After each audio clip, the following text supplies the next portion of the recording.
I don't feel alone. We just settled in and it already feels like home. You're listening to the Feels Like Home podcast with Mike Throne and Marty Ford.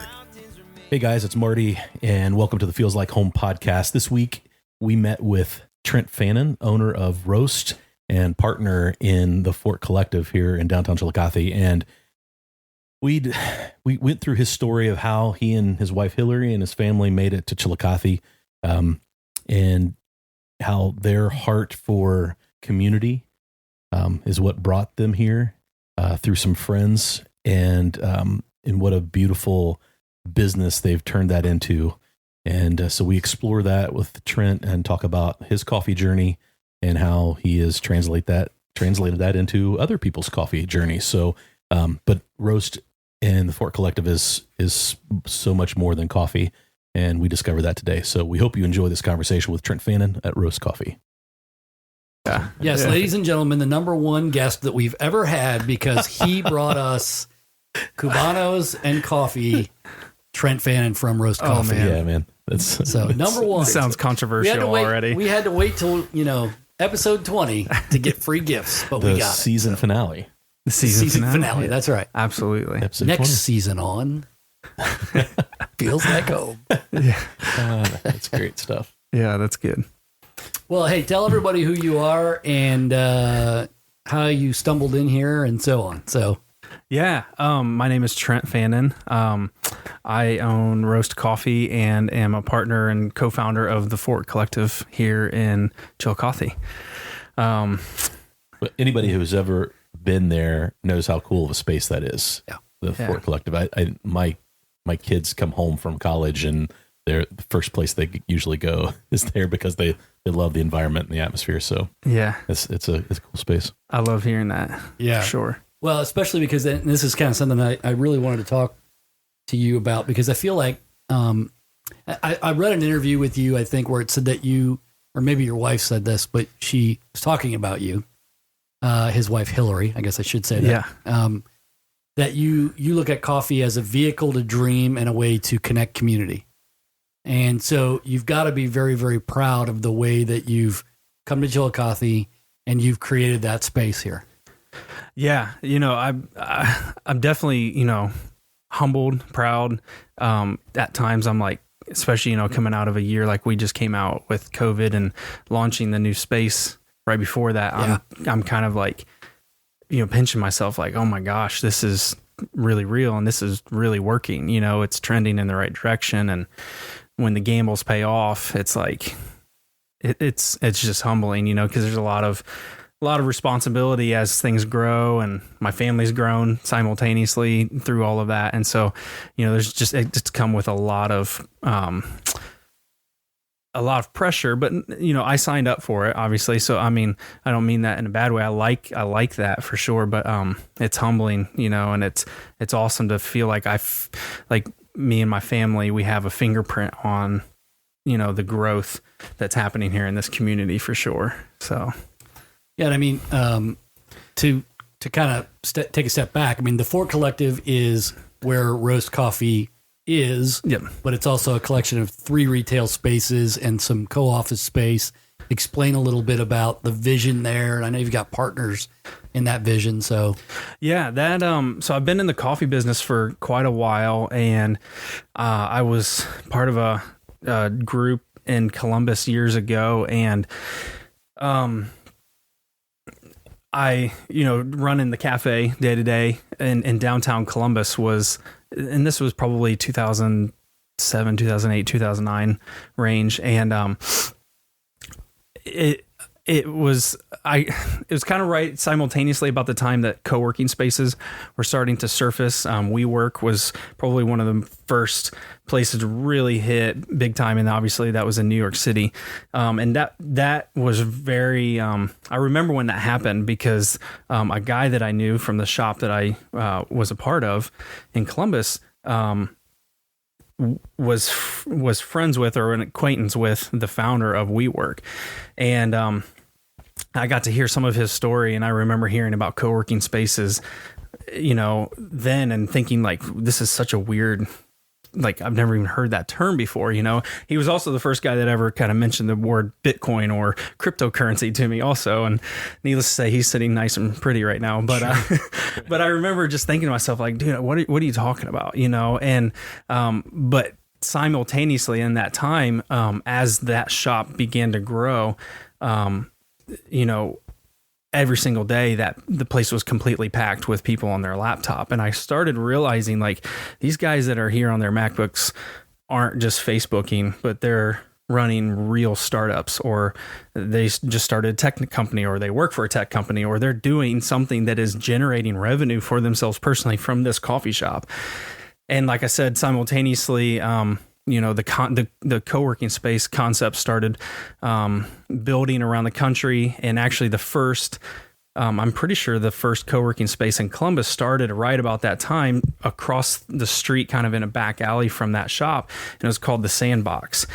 And the guy that I had met, his name was Dave. The guy that I had met at that time was running that place, and I would go over and naturally we actually started supplying coffee for their offices and things like that. And I remember going in and just being like insanely intrigued. Like, there was just this room. It almost looked like a classroom, a really cool classroom that you wanted to hang out in. And everybody was working and making money and generating revenue from this communal atmosphere, you know, but they were all separate. They all had their own things going on. And I just really remember being captivated by that model, and just how organic it was and how it fostered just like-minded people, and it created a platform for them to come together and coexist. And then simultaneously, going back to the coffee shop cafe scene, I saw that happening as well. And, you know, being a part of that for several years, that's really where the first, I wouldn't say the Fort Collective is the most original idea out there, but that's when I started kind of connecting the dots in my brain of, like, what would it look like to marry these concepts intentionally and create a space that is for the community to have great coffee, but also a space to foster entrepreneurism and who knows what could be birthed out of that space, you know? And so that's kind of where it really started. And then over the years, it just, you know, as my, I guess, professional life kind of grew in coffee, that was just always there, you know, in the cafe scene, I definitely want to continue to provide a space for people to come in on their laptop. But that whole other concept of, man, I think we can do something bigger. I think we can do something a little more intentional. That was always there. That was always festering, you know, and I would not bore my wife, but I would just talk to her all the time. Like, man, like, there's something to no, you this. were boring her. I've been there too. I get it. So, But I mean, that's part of her job as your wife. That's like, right. Yeah. My wife, she has listened to crazy ideas, 27 years of marriage. Yeah. And she usually, you know, when I have really dumb ideas, she usually lets me know pretty quick. Yeah. But every once in a while I have one and I'll see her think for a second. I'm like, ooh, that one's got some traction. Maybe we keep thinking about that. Would have been in that one for sure. No, that's cool. yeah, absolutely. And, you know, I obviously love coffee. I love, but I really love entrepreneurialism. There's just I don't know, there's this thing that it kind of just makes sense for me. And I know, you know, it's the way that God made me for sure. But, I think that there's a level, and I've said this to Hillary, there's a level of doing something on your own and, putting yourself in a place where you have the pressure, you have the responsibility to, if I don't do this, nobody else will. There's a level of that I think everybody should have to experience. And, but it's not that entrepreneurism is for everyone, but that experience, helps you self-identify so much, that I think can create a very successful person, whether they do something on their own or they go to work for someone else.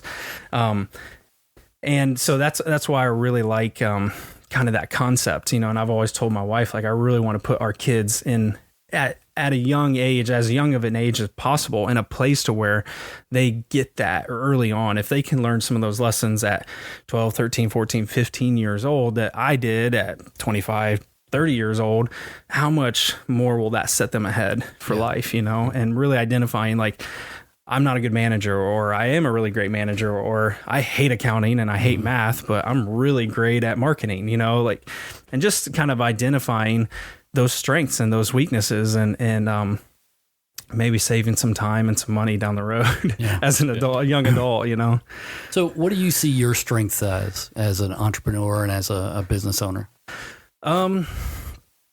That's a really good question. Like any good entrepreneur, you're really uncomfortable talking about yourself. Sure. So. Yeah, absolutely. Seriously. Yeah, it's like, I'm really great at this. Yeah.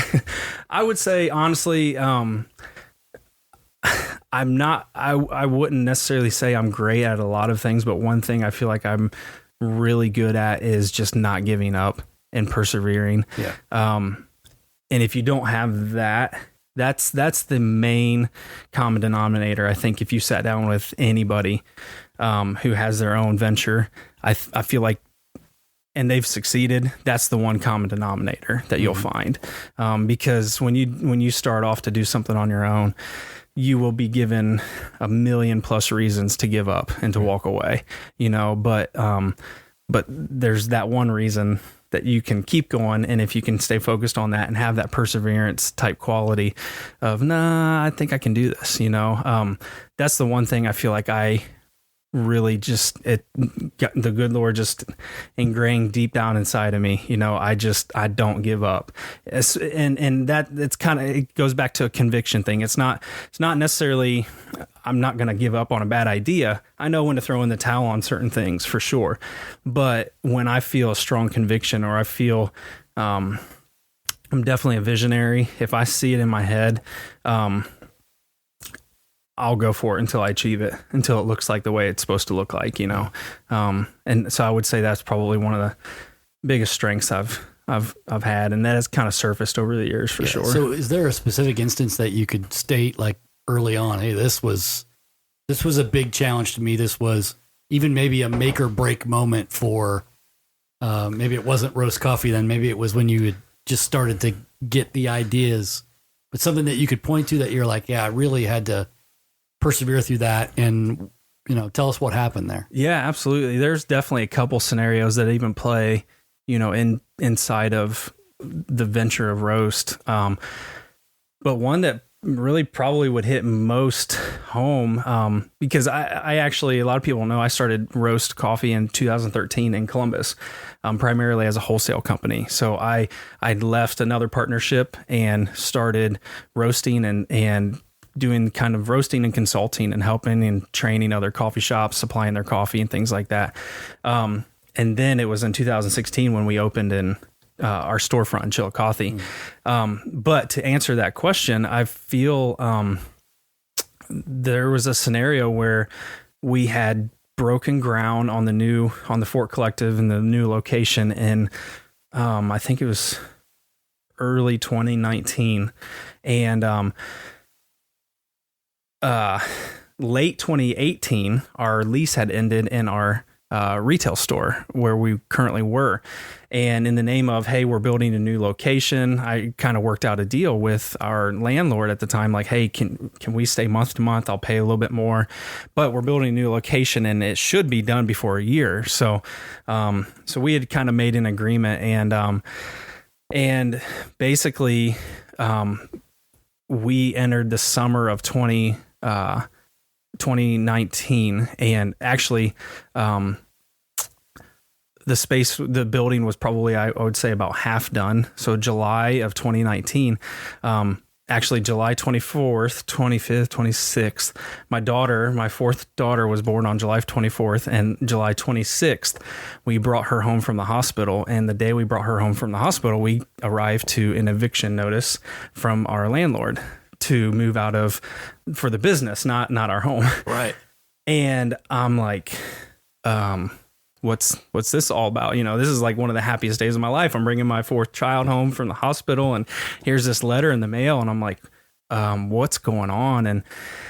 And essentially he was, exercising his right of giving us a 30-day notice to be out of our month-to-month contract that we had. And but we were left in about a 4-month gap of when we had to be out of that space and our new space was going to be done, and at that point in time, it's like, well, we can't just disappear for 4 months. I have staff, I have employees. I'd actually beefed up our staffing at that time to really start training people and getting them ready for the new location. That way we could hit the ground running.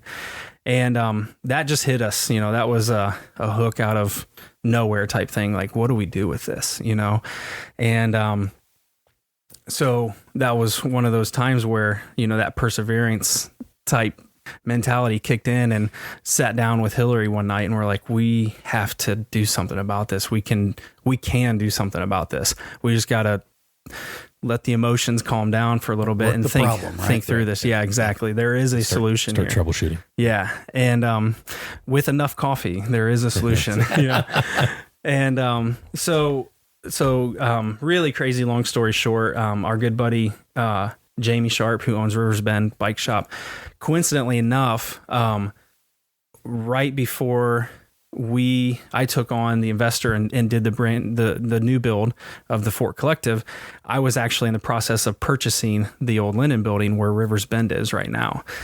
And at that time is when I met my investor, and we ended up kind of pivoting and shifting gears, and kind of started talking about building the new location. So in the process of me looking through the Linden building, Jamie had seen me one day from the bike shop and came over curious. And he's like, hey, I've always been interested in this building. If something happens and you pass, please tell me, because I didn't even know it was for sale. So again, when we pivoted and decided to build a new location, I went back to Jamie and I was like, hey, we're passing on it, but it's available, and I'm sure you can go to the owner and get in line. And so that actually ended up working out for him. So I went back to him. I went back to Jamie and I was like, hey, here's the scenario. I can't just disappear. What would you think about us setting up shop in here temporarily until we opened up the new location? And after about an hour conversation, it was a done deal. He invited us in with open arms, and that's such a true like testament to this like city, as well as like, I mean, it's just a crazy scenario of another business inviting another business in a crisis situation, and it worked. You know what I mean? The end result of it was it worked, and we formed great relationships and friendships through that process too. Yeah. I think Marty told me when you guys were there, it didn't feel like it was weird. Like some people would think, why is there a coffee shop and a bike shop in the same space together? But I think you were telling me like, it feels pretty good. It's kind of organic. It flows one off the other. Yeah, I was one of those guys where Trent and I were having a conversation, like texting back and forth. And it was like, what are you guys going to do? And he's like, man, you're not going to believe what just happened. And which made me pretty excited because one, I always thought that building had a chance to be really cool. And Trent had shared some of the like ideas that he had for that building. And when they pivoted and went, built new, as much as I love your new space, I loved the coffee shop and it felt at home in the bike shop. I think there was some synergies there for Jamie and you both. It was just such a neat space. And maybe it probably has changed, like, because you were there for a period of time, it changed what he does in that space now too, I think a little bit. I always thought it was a great idea, and probably the most, like, I was proud of how that came about. I think there was this collaboration that didn't, like, you kind of questioned, but Jamie was always at the shop getting coffee. Yeah. And I would see him getting coffee at Rost all the time. We'd bump into each other. And so like it made sense after you thought about it, if you were close to both situations. Yeah. So yeah, it was amazing. Yeah, absolutely. Amazing synergy. Yeah. So I know that the story of you getting into coffee is pretty unique because you were not somebody that drank coffee from, teens or whatever. You were just not really into coffee very much. And then kind of the way you tell people now to drink coffee, if you're not a coffee drinker, is the way that you became a coffee drinker, right? Absolutely. Yeah. I replicate that first experience. The way I got hooked is how I hook other people, and I just let the product sell itself. And in the name of like, hey, this coffee can be so much more than what most people have been exposed to. And we have aims to create that. And when you come into the shop, it's definitely replicating that scenario. Obviously we have all the great tools and great coffee when you come into the shop, but going from West 2nd Street to East 2nd Street, just 2 blocks away, we grew significantly, and the ability to replicate those one-off scenarios and take our time to kind of, hey, here's a pour over, and talk to, spend 3 to 5 minutes with a customer is like extremely very few and far between. We're just significantly busier, which is the goal of business, obviously.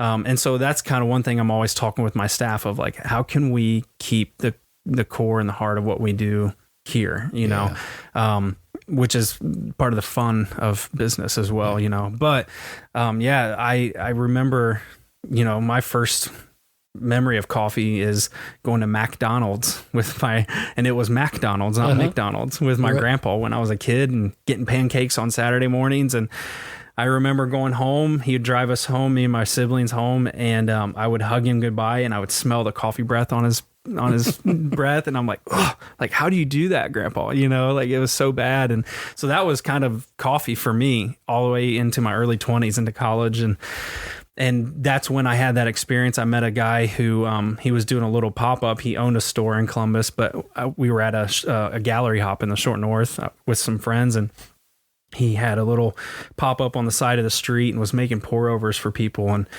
he encouraged me to try it black and said I was going to taste these notes in it, and it was similar to wine, and his roasting process was different. The quality of coffee he buys is different, and the way he brews it is different.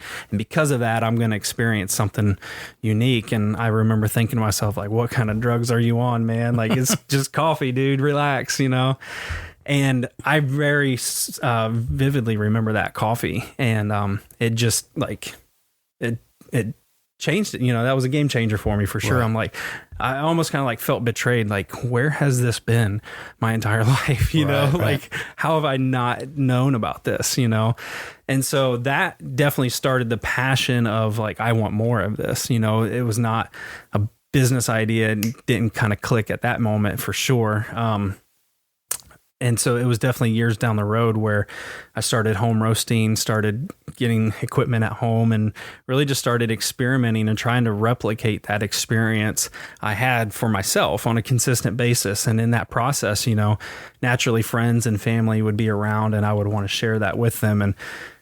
And that grew the passion of coffee. And the business side of things, I think, has always been inside of me. I started my first business kind of by accident when I was 15. I started a detailing business. I was working for some friends of mine who owned a funeral home, actually, and I washed their cars, mowed their lawn, took care of the property and things like that. Well, in the downtime, I'm like, I could probably do all of my chores, all of everything that I need to do in 2 to 3 days.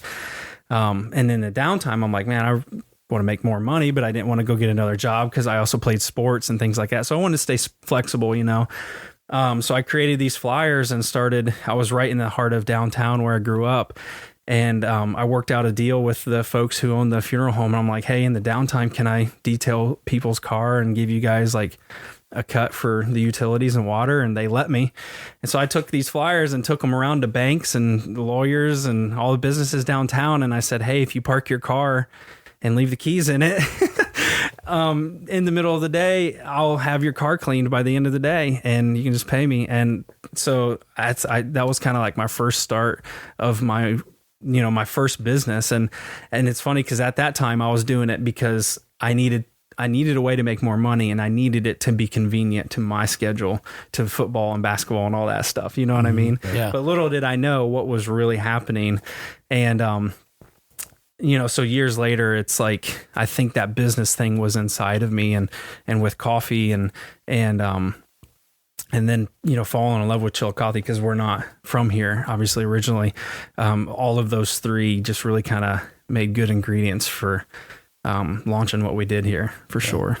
So there's two things that occur to me as you were talking about that. First of all, you're not able to do that one-to-one thing that you had talked about, but I think one of the things that you've done really effectively, you've created a lot of videos on your YouTube channel, and you've been able to sort of, I learned some stuff about pour overs and things like that I would have probably never learned had I not had that video to see it. So one, you are at least recreating that, which is great. Yeah. The other thing that, it's interesting to me that you're working with Old Capitol Brewery and doing the roasted porter there. And the interesting thing about that to me is when you look at the way that guys homebrew and then eventually do what they did and the way you did it, it's like a parallel story, isn't Absolutely. it? Like you started homebrewing and doing your thing, home roasting, things like that. And then next thing you know, you're creating coffee that's reaching thousands of people. And they're doing the same thing, That's a really cool entrepreneur story. Yeah, absolutely. And that kind of helps keep you assured that, like, I think this is good, but, is everybody else going to think this is good, And so kind of starting organically like that definitely helped, because I'm like, okay, I'm definitely on the right track. Like, I'm thinking that this is good. Everybody else is thinking this is good. I think we can push the envelope and see where this could go, you know, for sure. Did you find kindred spirits with Seth and Justin when you started talking, like from the beginning? Instantly. Yeah. And you're right. There's so many parallels there, but I've always been super intimidated with beer brewing because, coffee roasting is just time and temperature. It's like grilling. I love grilling because it's simple.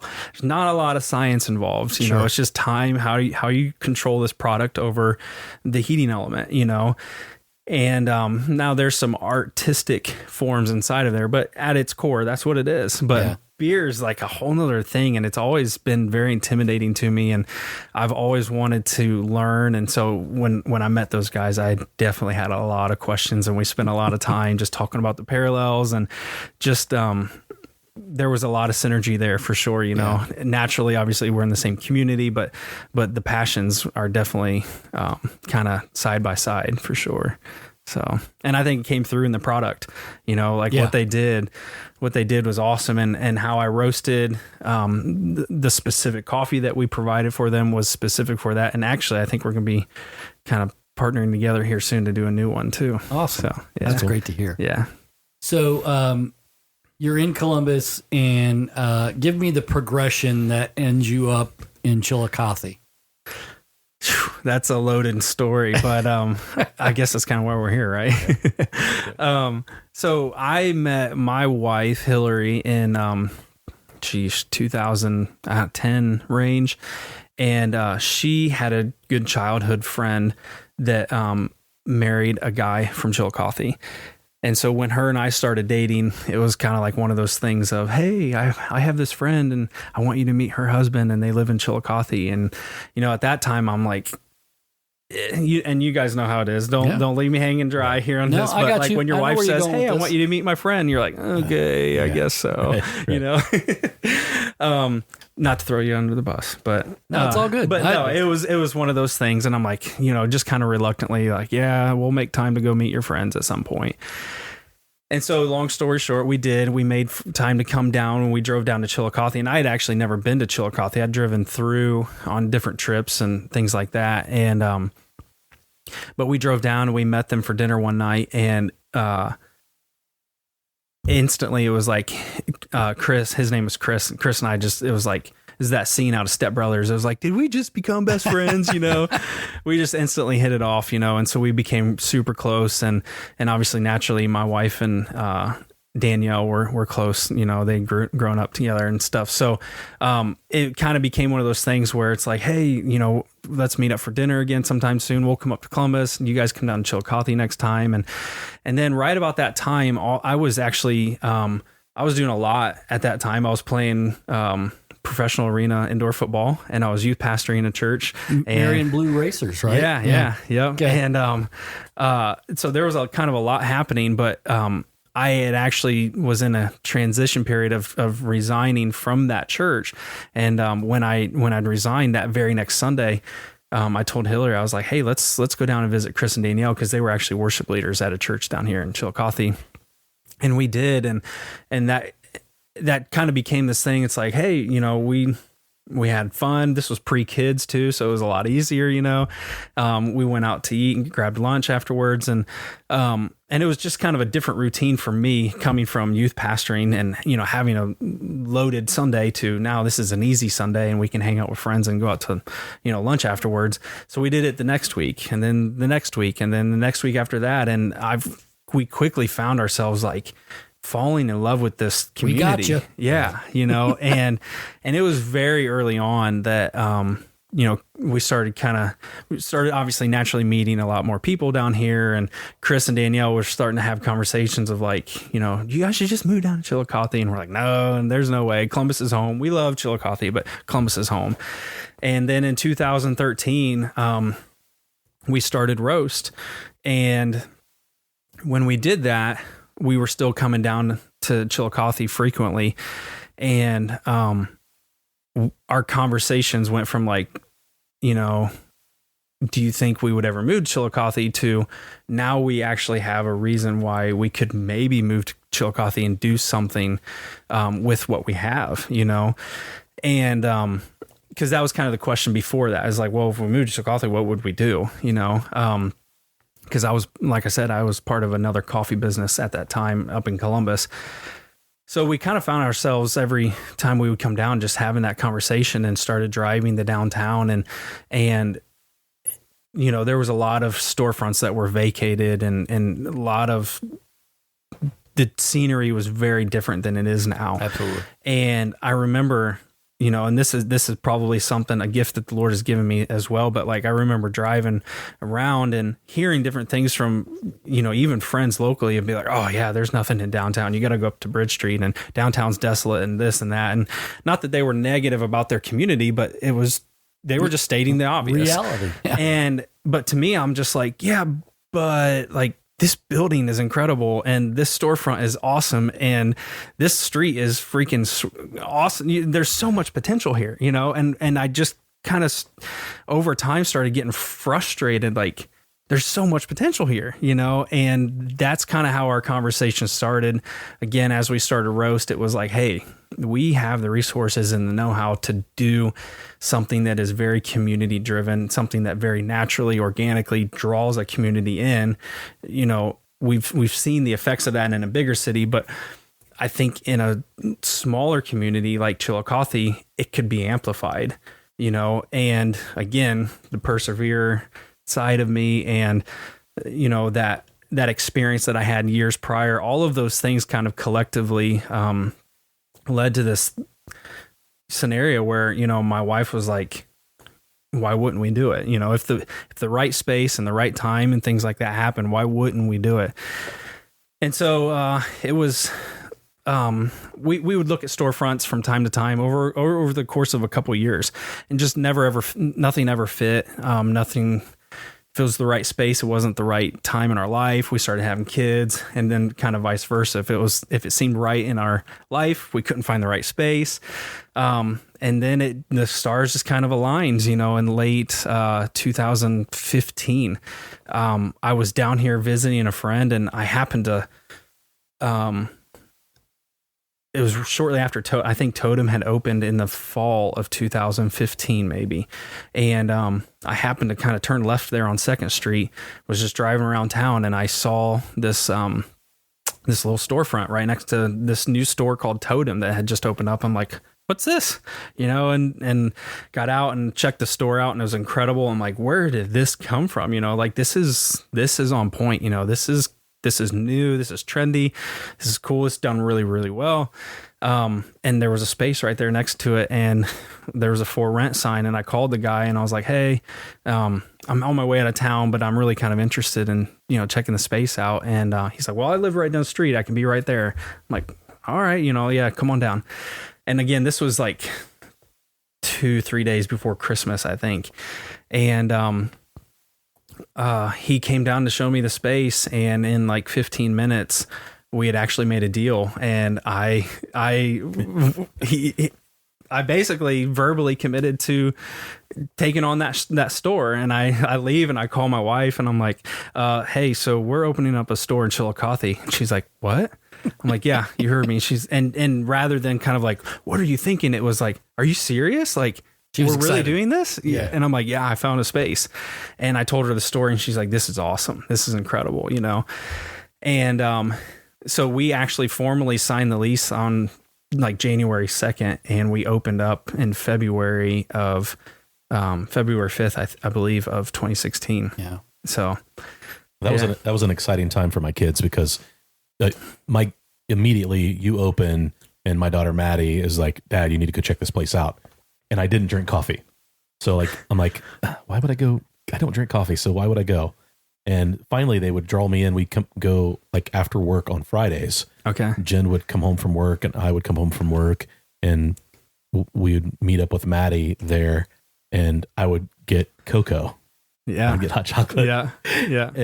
And I would talk to Trent. He introduced himself, and we'd go back and forth a little bit, and got to not really know you, but just like I would walk in and you would like, hey, how are you? And not really pay attention to what I was drinking. And then I had started the longboard business as just a project with Caroline, and we'd started talking about longboards, and you had this idea of like a longboarding 5K. Mm-hmm. And we're like, hey, let's talk about that. So I met up with you, and I walk in and you're like, hey, what are you drinking? I was like, hot chocolate. And you're like, what? And that's the beginning of my coffee journey. Yeah. And you were like, no, you've just not had the right coffee. Like, he's like, what do you know about coffee? I'm like, well, my grandparents drank Sanka. And you were like, oh yeah, I got to correct this. Yeah. Freeze-dried coffee. Yeah. Right. Yeah. It was awful. So that was my experience. But I'm one of those people that you taught me about coffee, and I would walk in and you were like, hey, try this. Yeah. And you would give me something. And we would have that interaction, that 3, 4, 5 minutes. And anytime I'm involved, it turns into 10 or 15, but, because I like to talk, but you would educate me. And I saw you doing that with lots of your customers. And just so you know, that still happens, on a daily basis. Yeah. I mean, I walk in the morning and grab a coffee on my way to work, and Alex is in there, and we have that same type of conversations. Yeah. We're like, hey, how's it on the work on the bar this morning? You guys busy? We working on anything new?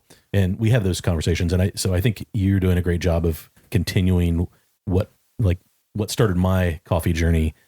Your folks are still doing that. So don't worry. They're still hitting that home Absolutely. run for I you. appreciate hearing that. Yeah. And that's where, like, I would definitely say, like, having the right people is key, because I don't care how good your product is. If you don't have the right people, It doesn't really matter. And that's probably what I work the hardest at now is I'm confident in the product. I'm confident in the space and what we've created. But like, the thing I work the hardest at is just finding and developing the right people, and that's probably something I love. Not to get off on another thing, but like, that's one thing that has definitely grown as a business owner for me, and even Hillary, like, is doing what we're doing in the community, but working, having a staff and having responsibility for employees and being able to get them to come out of their shell and get them to and watch them develop into more of who they are, and become more confident.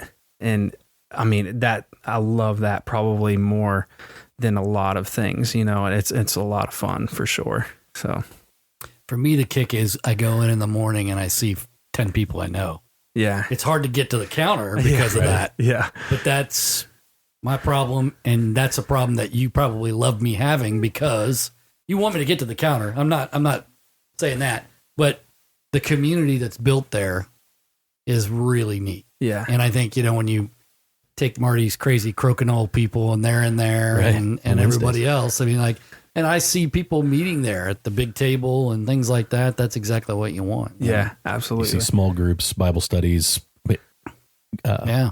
coaching, things happening. And Absolutely. it's the community that's built around that Fort Collective, not just Roast Coffee, but now it's edged out into that whole building space. Yeah, With the other 3 businesses that occupy that, and how that's become a community. yeah. So you probably wish you had a little more space now. I know. It's interesting. We talk about that. I think we landed where we're at is like roughly between 85 and 9,000 square feet. And we had one model early on that was like 12,005.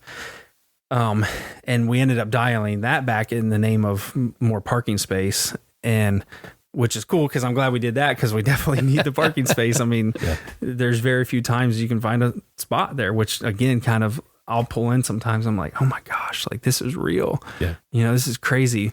But then also too, it's like, we need more room, and it's cool because, Ben, Deidre and Jade, this is all of their first brick and mortar, and the Fort Collective, the heart of that place was to create a space that fosters entrepreneurism and startup and creates a space for someone to have an opportunity at a brick and mortar, and so this is what's cool is this is all their first go around, and it's been very successful for all three of them.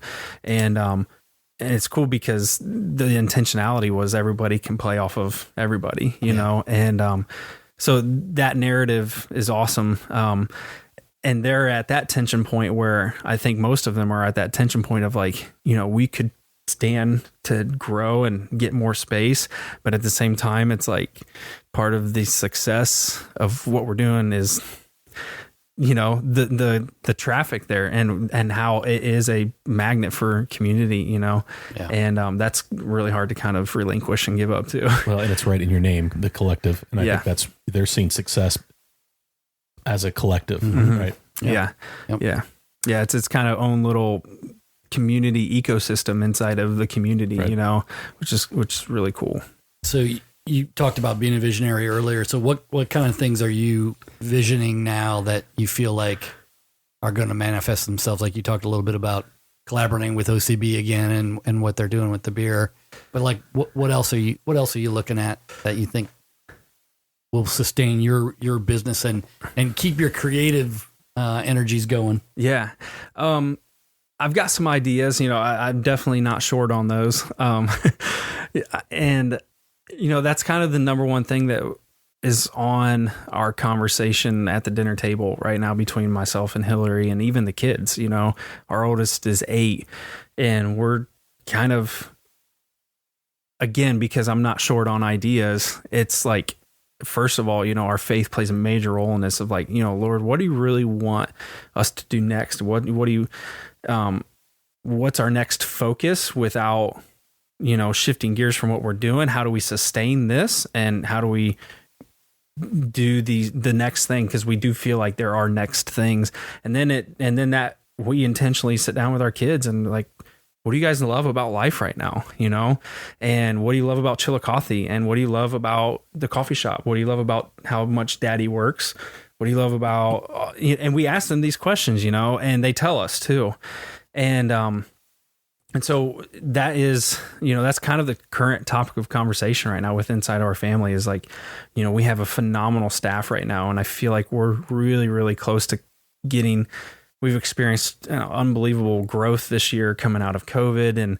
And we've had to add staff and work through a lot of different scenarios. And I feel like we're really close to getting things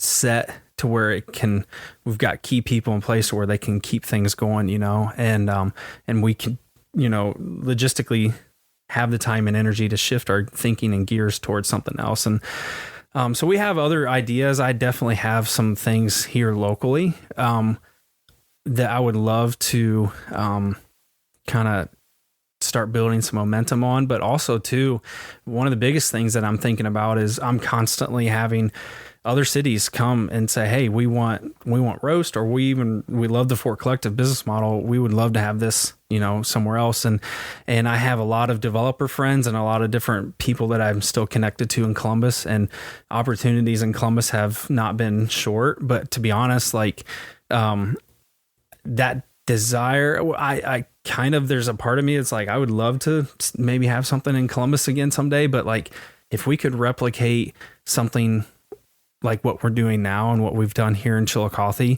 in a very authentic way in another community that could stand to benefit from what we did here, that's what I would love to do. Yeah. And that's where I'd love to shift my focus. Yeah. And so that's kind of what we're talking about now is, where else could we take this? Who else would want this? And what could we make work and not sacrifice as a family and all that kind of stuff too, so that's kind of, I don't know if that's too vague or not, but, that's right. but that's where it's at, I certainly don't ask that question with you. Be like, well, here's the 5 ideas I'm going to work on, so that way somebody else steals them. Yeah. Yeah. I do want you to give a shout out to your family because I know how incredibly important it is to have your family around you. You already mentioned your wife, but I think I experienced this. Marty experiences it too. It's funny I don't know how many times I've talked about my son or my daughters or whatever, but every time, and if they've listened, they're always like, hey, you mentioned me. Mm-hmm. So I want to make sure that we give you the chance to mention them as well. Yeah. So, I mean, along those lines, we do have a YouTube channel, and my oldest boy, Rock, is like obsessed with there's 2 YouTube channels that he's absolutely obsessed with. And one of them, it's called Ninja Kids. I actually my wife and I like to let him like this show. There's a lot of stuff where I'm like, buddy, I don't want you to like this. Which is not what you can say on YouTube a lot. So. Yeah, but this one is great. It's a phenomenal family. They have 5 kids and they're all into gymnastics and it's just a really well-run show, and they have a lot of family values and things like that. So for him to gravitate towards that has been awesome. But there's, the kids that are on that channel are about his age. Mm. And so he's just always said to us, I want to have my own channel, or I want to do YouTube. And so, case in point, you were asking earlier, what's next for us? Well, one of the things I've been thinking about for Rock is how can we start something for him and that we would enjoy, and we can share this together, but we had him be on his first YouTube episode, essentially, a few weeks ago. His birthday is July 4th, and obviously America's birthday is July 4th. Sure. And so we typically every year will do something fun and exciting for that. And I always reference him as our CEO. So it's our CEO's birthday. Ah, nice. And so, but this year for his birthday, as a birthday present, we were like, hey, we're going to do a video with you, and we're going to put it out on July 4th on your birthday, and you're going to be on Daddy's YouTube channel. And he, oh my goodness, he got into it. Yeah. He loved it. I mean, he turned into this little actor. And I'm like, where did this come from? And it was an agent now. And yeah. Where's my makeup? Yeah. It was so fun. But, man, I don't even remember. You get me talking about my kids. Talk about your other kids. Yeah. So obviously, Rock is our oldest boy. He's 8 and just turned 8 on July 4th. And he is, it's funny. I do reference him as our CEO. And if you have been in the shop when he's in the shop, he wants you to know he's in the shop. He'll go up and introduce himself, and he will tell you his life story in about 15 seconds. And he'll talk to you as fast as possible, and he'll tell you what he had for breakfast and about the frog that he held yesterday, and that he was on Daddy's YouTube channel, and how's your coffee, and I'm playing football this fall, and he'll just ham it up with you, and we love it. We encourage it. Now there's times where it can be chaotic with all of the kids and we're really busy, but when he's in there and when all the kids are in there and they're doing that, we let them, we want to foster that, the things that they love, and we want them to feel like they're as much of part of this as I am. And, it's not this thing that pulls Daddy away, but it's this thing that we're all involved in,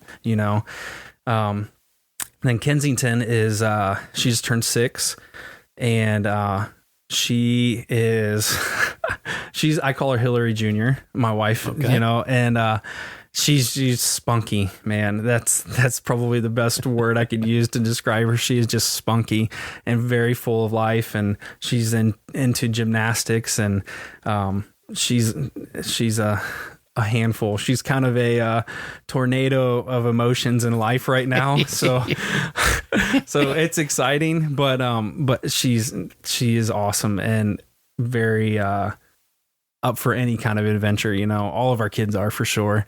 Next we got Duke. He is he'll be 4 in November, and Duke is man, he is our child of like extremes. So like Rock is like kind of always here and kind of always on an even playing field. You know, Kenzie's the same way, but Duke is really high or really low, and he feels all of the emotions. He's extremely intense. And I would say Rock is kind of like my mini me. So I've always got him. We're always kind of on the same page. I get a lot of, we just connect really easily. And Duke, man, it's funny. He's daddy's boy, but like he's just different, you know? And so he's challenged me as a dad in a whole nother way where like what I do and what works for Rock doesn't work for him, you know? And, but he's super special. He's very athletic, kind of freakishly athletic. And his middle name is Bear, so it's Duke Bear. And we call he will bear growl and he will attack you and he will wrestle and he's a lot of fun. Watch yourself going into the Fannin house, folks. Exactly. Right. Yeah. And then the baby of the family is Farah, and she just turned 2 last week. You know, crazy to think. Yeah. Already. Yeah. So, and she is kind of Hillary calls her our unicorn baby, because she's just like, she is so easy, and she has been insanely easy since birth. And she'll just put her thumb in her mouth and just be this little chill cucumber all day long. And when she's upset, she just puts her thumb in her mouth. And when she's happy, she just puts her thumb in her mouth. And she just is like, you don't even know she's there a lot a times, you know? So at 15, you got braces coming, just so you know. I know. We have started noticing that. Yeah. So yeah. I had 2 kids that they didn't suck their thumb, but they were pacifier kids. And I'm like, both of them had braces. Mm-hmm. So, Yeah.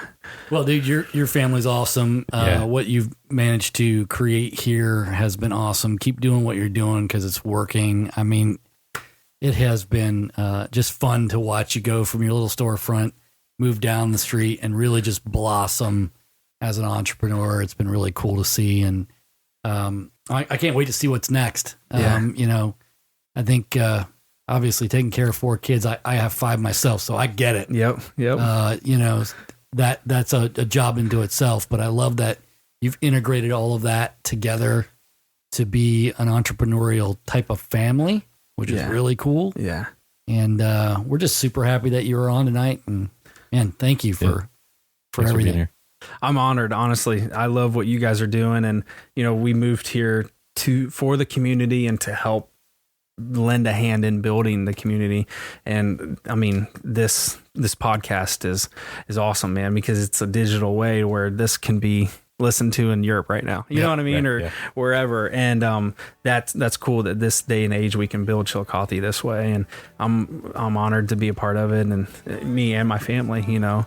So we appreciate it. We're proud to have you. Yeah, thanks. Great. Yeah, thank you guys. Appreciate it.